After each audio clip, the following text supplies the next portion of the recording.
കൊച്ചി കുമ്പളം തടാകത്തിൽ നിന്ന് കണ്ടെത്തിയ മൃതദേഹത്തിന്റെ ചുരുളഴിയുന്നു. കൊച്ചി കുമ്പളം കായലിൽ നിന്ന് കണ്ടെത്തിയ ഒരു ബാരലിൽ നിന്ന് സ്ത്രീയുടെ അസ്ഥികൂടം കണ്ടെത്തിയ സംഭവം കേരള പോലീസിന്റെ അന്വേഷണ മികവിന്റെ ഒരു ഉത്തമ ഉദാഹരണമായി മാറിയിരിക്കുകയാണ്. ഏകദേശം 2 വർഷത്തോളം ആരും ശ്രദ്ധിക്കാതെ കിടന്ന ഒരു ബാരൽ ഒടുവിൽ നാട്ടുകാർ തുറന്നു നോക്കിയപ്പോഴാണ് ഞെട്ടിക്കുന്ന ആ കാഴ്ച കണ്ടത്. കോൺക്രീറ്റ് ചെയ്തടച്ച നിലയിലായിരുന്ന ആ ബാരലിനുള്ളിൽ ഏകദേശം 50 വയസ്സു പ്രായം തോന്നിക്കുന്ന ഒരു സ്ത്രീയുടെ അസ്ഥികൂടമായിരുന്നു. പ്രഥമദൃഷ്ട്യാ ഇതൊരു കൊലപാതകമാണെന്ന് വ്യക്തമായിരുന്നു. ആരെയാണ് കൊന്നത്? ആരാണ് കൊലപാതകം ചെയ്തത്? തുടക്കത്തിൽ പോലീസിനൊരു തുമ്പം കണ്ടെത്താനായില്ല. എന്നാൽ നിർണായകമായൊരു തെളിവ് അവിടെ കാത്തിരിപ്പുണ്ടായിരുന്നു. കുമ്പളം ശകുന്തള കൊലക്കേസ് കേരള പോലീസിന് എന്നും അഭിമാനിക്കാൻ കഴിയുന്നൊരു കേസാണ്. ചെറിയ തുമ്പുകൾ എങ്ങനെയാണ് വലിയ വഴിത്തിരിവുകളാകുന്നത് എന്നതിന്റെ വ്യക്തമായ ചിത്രമാണ് ഈ കേസിന്റെ പോക്ക്. ബാരൽ കണ്ടെത്തിയതും അന്വേഷണത്തിന്റെ തുടക്കവും 2016 ഡിസംബറിലാണ് ആറൂർ കുമ്പളം ഭാഗത്ത് കായൽ തീരം വൃത്തിയാക്കുകയായിരുന്ന JCB ഡ്രൈവർ ഒരു നീല നിറത്തിലുള്ള ബാരൽ കണ്ടെത്തുന്നത്. കായൽ തീരത്ത് കണ്ടെത്തിയ ബാരലിൽ എന്താണെന്നറിയാനുള്ള ആകാംക്ഷയിൽ ഡ്രൈവർ അത് പൊട്ടിക്കാൻ ശ്രമിച്ചു. എന്നാൽ ബാരൽ പൊട്ടിക്കാൻ കഴിഞ്ഞില്ല. തുടർന്ന് അദ്ദേഹം ആ ബാരൽ കായലിനടുത്തുള്ള ഒരു ഒഴിഞ്ഞ പറമ്പിലേക്ക് എറിഞ്ഞു. 2016 ഡിസംബർ മുതൽ ഈ ബാരൽ ആ പറമ്പിൽ കിടക്കുകയായിരുന്നു. തുടക്കത്തിൽ ആരും ഇതിന് വലിയ ശ്രദ്ധ നൽകിയില്ല. എന്നാൽ താമസിയാതെ ബാരലിൽ നിന്ന് ദുർഗന്ധം വരാൻ തുടങ്ങി. കായലിൽ കിടന്നിരുന്നപ്പോൾ തന്നെ ബാരലിന് ചുറ്റും ഒരെണ്ണമയം ശ്രദ്ധയിൽപ്പെട്ടിരുന്നുവെന്ന് പ്രദേശത്തെ മത്സ്യത്തൊഴിലാളികൾ പറഞ്ഞു. ഇതോടെ 2018 ജൂൺ ആദ്യവാരം ബാരലിനുള്ളിൽ എന്താണെന്ന് കണ്ടെത്താൻ നാട്ടുകാർ തീരുമാനിച്ചു. ഇതിനായി നാട്ടുകാർ മാധ്യമങ്ങളെയും പോലീസിനെയും വിവരമറിയിച്ചു. നീല നിറത്തിലുള്ള 200 ലിറ്റർ വെള്ളം കൊള്ളുന്ന ബാരലായിരുന്നു അത്. പോലീസ് ബാരൽ പൊട്ടിക്കാൻ തുടങ്ങിയപ്പോൾ അത് കോൺക്രീറ്റ് ചെയ്തടച്ച നിലയിലായിരുന്നു. പോലീസിന്റെ നിർദ്ദേശപ്രകാരം 3 പേർ വലിയ ചുറ്റിക ഉപയോഗിച്ച് കോൺക്രീറ്റ് പൊട്ടിക്കാൻ തുടങ്ങി. കോൺക്രീറ്റിനുള്ളിൽ എന്തോ സംശയകരമായ വസ്തു ഉള്ളതായി തോന്നിയതോടെ തെളിവ് ശേഖരണത്തിന്റെ ഗൗരവം വർദ്ധിച്ചു. അസ്ഥികൂടം കണ്ടെത്തിയതും നിർണായക തെളിവുകളും. സിമന്റിനൊപ്പം ഉള്ളിലെ വസ്തുവിന് കേടുപാടുകൾ സംഭവിക്കാത്ത രീതിയിൽ പോലീസ് ബാരൽ വളരെ ശ്രദ്ധയോടെ പൊട്ടിച്ചു. അടിയിൽ ഏകദേശം 10 സെന്റിമീറ്റർ കനത്തിൽ കോൺക്രീറ്റ് ഉണ്ടായിരുന്നു. മുകൾ ഭാഗം ചെറിയ ഇഷ്ടികകൾ ഉപയോഗിച്ചാണ് കോൺക്രീറ്റ് ചെയ്തിരുന്നത്. കോൺക്രീറ്റ് പൊട്ടിച്ചു മാറ്റിയപ്പോൾ ആദ്യം കണ്ടത് ഒരു കയറായിരുന്നു. താമസിയാതെ ഒരു മനുഷ്യന്റെ അസ്ഥികൂടത്തിന്റെ ഭാഗങ്ങൾ കണ്ടു തുടങ്ങി. തലയോട്ടി, തോൾ, കൈകൾ, കാലുകൾ, തുടകൾ, ഓരോ ഭാഗത്തിന്റെയും അസ്ഥികൾ പുറത്തുവന്നു. തോളിലും വയറ്റിലും ഇടുപ്പിലും കാൽമുട്ടിലുമെല്ലാം കുറച്ച് പേശീകലകൾ അവശേഷിച്ചിരുന്നു. തലയോട്ടിയോട് ചേർന്ന് ഏകദേശം 50 സെന്റിമീറ്റർ നീളമുള്ള കട്ടിയുള്ള മുടിയുമുണ്ടായിരുന്നു. അതെ, കോൺക്രീറ്റ് ചെയ്ത ബാരലിനുള്ളിൽ ഒരു മനുഷ്യനായിരുന്നു. എന്നാൽ അത് ആണോ പെണ്ണോ എന്ന് അപ്പോഴും ഉറപ്പായിരുന്നില്ല.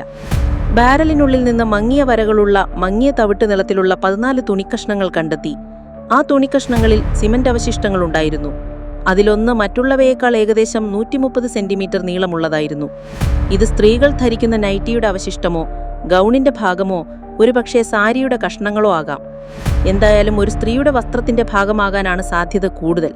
Ernakulam south CI Siby Tom അന്വേഷണ ചുമതലയേറ്റു.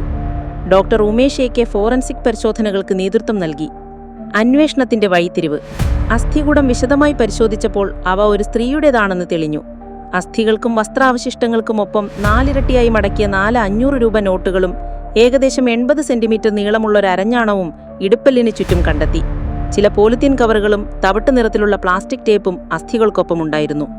മൃതദേഹാവശിഷ്ടങ്ങൾ, അരഞ്ഞാണം, വസ്ത്രാവശിഷ്ടങ്ങൾ, കയറ് എന്നിവയെല്ലാം കണ്ടെത്തിയെങ്കിലും ആരെയാണ് കൊന്നത് എന്ന ചോദ്യത്തിന് ഉത്തരം നൽകാൻ പോലീസിനൊരു തുമ്പും ലഭിച്ചില്ല. അന്വേഷണം സ്തംഭനാവസ്ഥയിലായി.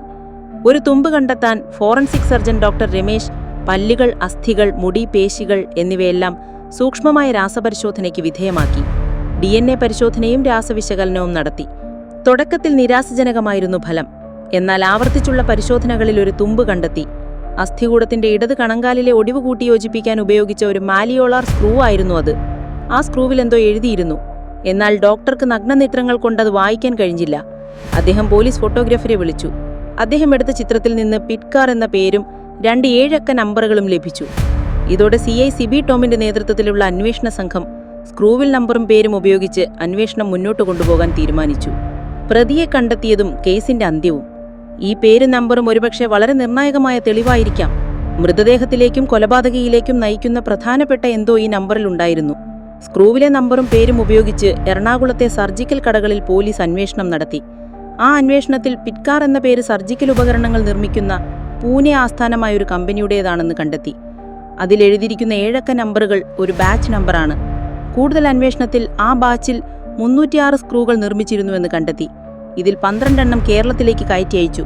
അതിൽ 6 എണ്ണം ഒരു എറണാകുളത്തിലെ ആശുപത്രിയിലേക്ക് വിതരണം ചെയ്തു. ഈ 6 സ്ക്രൂകളും തൃപ്പൂണിത്തുറയിലെ ഒരു ആശുപത്രിയിൽ നിന്നാണ് എടുത്തതെന്ന് അന്വേഷണത്തിൽ കണ്ടെത്തി. ആശുപത്രിയിൽ നിന്ന് ലഭിച്ച വിവരങ്ങളുടെ അടിസ്ഥാനത്തിൽ 6 സ്ക്രൂകൾ ഉപയോഗിച്ച രോഗികളെ കണ്ടെത്താൻ തിരച്ചിൽ ആരംഭിച്ചു. അവരിൽ 5 പേരുടെ വിവരങ്ങൾ കൃത്യമായി ലഭിച്ചു. എന്നാൽ ഒരാൾ ശസ്ത്രക്രിയയ്ക്ക് ശേഷം പതിവ് തുടർ പരിശോധനകൾക്ക് ആശുപത്രിയിലെത്തിയില്ലെന്ന് കണ്ടെത്തി. തുടർ പരിശോധനകൾക്ക് വരാത്ത 6ാമത്തെയാൾ 2016 സെപ്റ്റംബറിൽ ഒരു സ്കൂട്ടർ അപകടത്തെ തുടർന്ന് ശസ്ത്രക്രിയയ്ക്ക് വിധേയമായ ആളായിരുന്നു. അവർ തൃപ്പൂണിത്തുറൈ സ്വദേശിയായിരുന്നു. ബാരലിൽ നിന്ന് ലഭിച്ച അസ്ഥികൂടത്തിൽ ശാസ്ത്രീയപരമായി പിന്തുണയോടുകൂടി കണ്ടെത്തിയ വിവരങ്ങൾ ഈ ഉത്തരത്തെ സ്ഥിരീകരിച്ചു. DNA പരിശോധന പോലീസിന്റെ കണ്ടെത്തലുകൾക്ക് കൂടുതൽ ശക്തി നൽകി. അങ്ങനെ ബാരലിൽ കൊല്ലപ്പെട്ട നിലയിൽ കണ്ടെത്തിയ സ്ത്രീയുടെ പേര് ശകുന്തള എന്നായിരുന്നു. ഉദയംപേരൂർ സ്വദേശിയായ അവർക്ക് ഒരു ഭർത്താവും 2 മക്കളും ഉണ്ടായിരുന്നു. ഭർത്താവിനൊപ്പം താമസിക്കുമ്പോൾ ഒരു രാഷ്ട്രീയ കൊലപാതക കേസിൽ ഭർത്താവ് ജയിലിലായി. മകൾ അയൽവാസിയായ ഒരു യുവാവിനെ വിവാഹം കഴിച്ചു.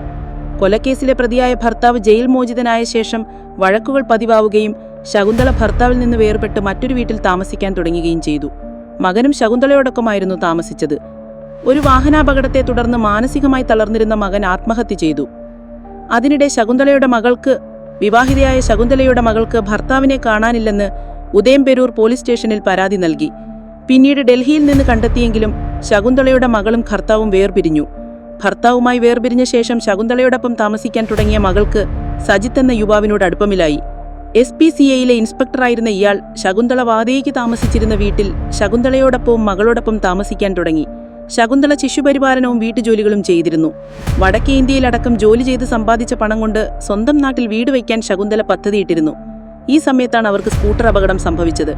2016 സെപ്റ്റംബർ 2-ന് ശകുന്തളയ്ക്ക് ശസ്ത്രക്രിയ നടത്തി. കാലിൽ പ്ലാസ്റ്റർ ഇട്ട് കിടപ്പിലായതോടെ ശകുന്തളയും മകളും തമ്മിൽ വഴക്കുകൾ പതിവായി.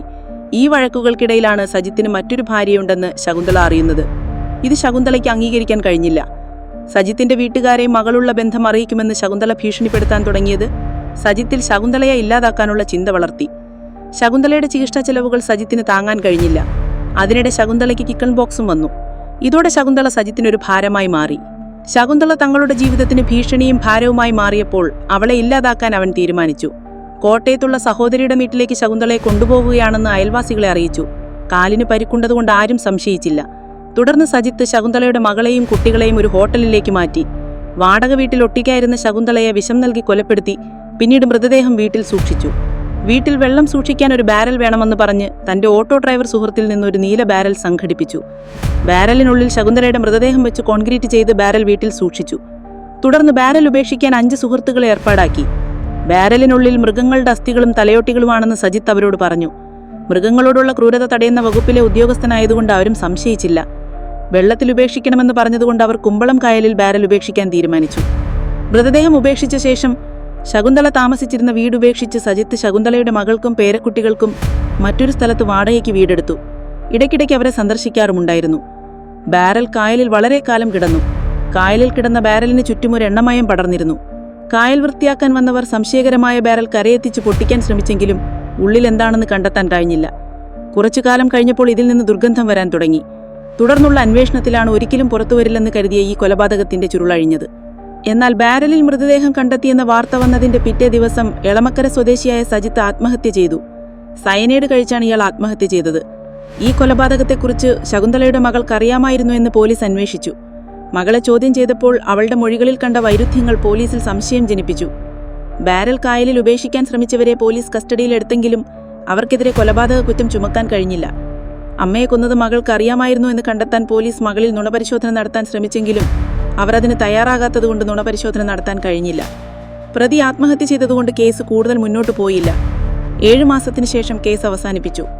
പ്രതിയിലേക്കോ ഇരയിലേക്കോ നയിക്കുന്ന ഒരു ശക്തമായ തെളിവും കണ്ടെത്താൻ കഴിയാത്ത സാഹചര്യത്തിലാണ് അന്വേഷണത്തിൽ നിർണായക വഴിത്തിരിവുണ്ടായത്.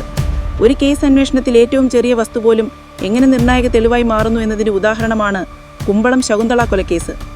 ഒരു ഫോറൻസിക് സർജന്റെയും പോലീസ് ഉദ്യോഗസ്ഥന്റെയും ജാഗ്രതയും അന്വേഷണ വൈദഗ്ധ്യവുമാണ് ശകുന്തളയുടെ കൊലപാതകം വിളിച്ചെത്തു കൊണ്ടുവന്നത്. പ്രതി മരിച്ച ഒരു കേസിൽ കൊലപാതകത്തിന്റെ ഉദ്ദേശങ്ങളെക്കുറിച്ച് പൂർണ്ണമായ ചിത്രം നൽകാൻ കഴിഞ്ഞത് കേരള പോലീസിന്റെ അന്വേഷണ മികവിനൊരു മികച്ച ഉദാഹരണമാണ്.